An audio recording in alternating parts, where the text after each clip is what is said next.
In this video, we are going to show you how versatile your new Canon Business inkjet WG7000 series is when it comes to copying. You can use it easily to copy multiple originals onto a single sheet or a separate double-sided original to just a single sheet, as well as collate numerous originals onto just one page.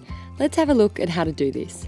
As an example, I'd like to copy two separate originals but combine them into a single double-sided copy.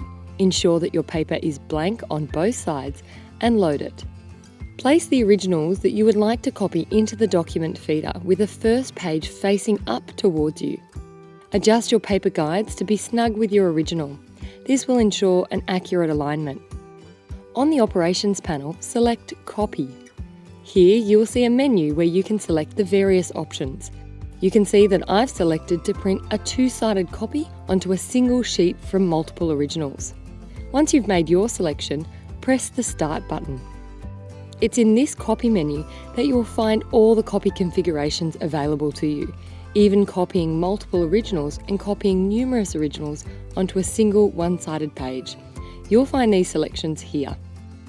Remember when you've made your selection to press the Start button.